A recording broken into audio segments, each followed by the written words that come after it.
What if we're asking the wrong question? Every organization seems to blame one of two things: culture or leadership. Poor culture, bad leadership. Toxic culture, weak leadership.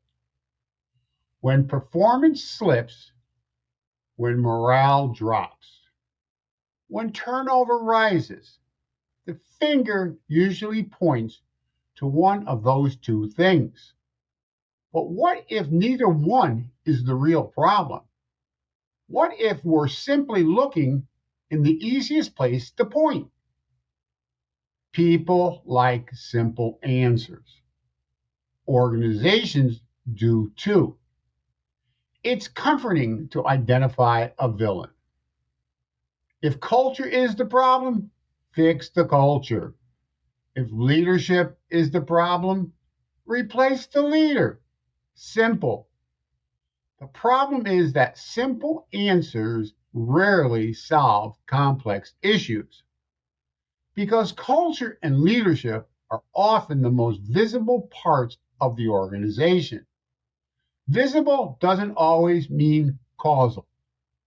Culture gets blamed for everything. Poor communications, culture.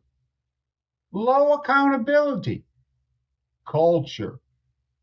Resistance to change, culture.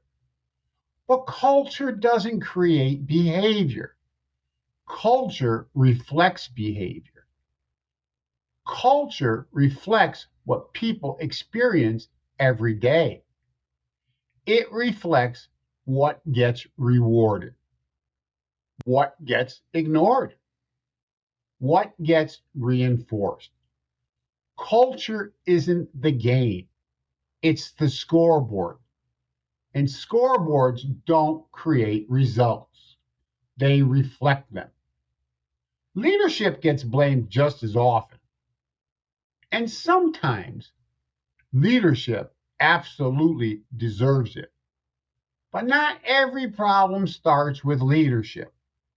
Leaders often inherit systems, processes, habits, expectations, structures that were in place long before they arrived.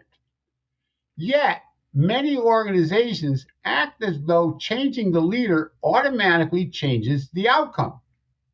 Sometimes it does, sometimes it doesn't, because leadership operates within a system, and systems influence behavior. Here's the question I think organizations should be asking: not who's at fault, but what's driving the result? Because every result has drivers. Poor communications has drivers. Low morale has drivers. Turnover has drivers. Missed goals have drivers. Safety issues have drivers. Customer complaints have drivers.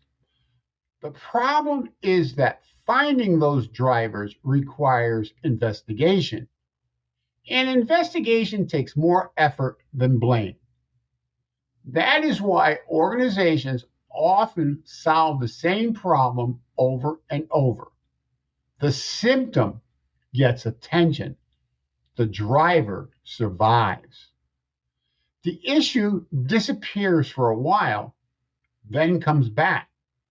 Not because no one cared, not because nobody worked hard, but because the organization fixed what was visible instead of understanding what was driving it. So is culture the problem? Sometimes. Is leadership the problem? Sometimes. But when culture becomes the answer to every question, or leadership becomes the answer to every question, we stop investigating. We stop learning and we stop understanding.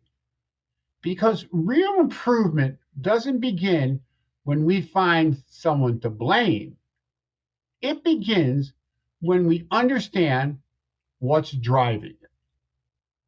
Culture, leadership, maybe those aren't the first questions we should be asking because every result has a driver. And until we understand what's driving the result, we'll keep treating symptoms. Maybe the real question isn't who's to blame. Maybe the real question is what's driving the results.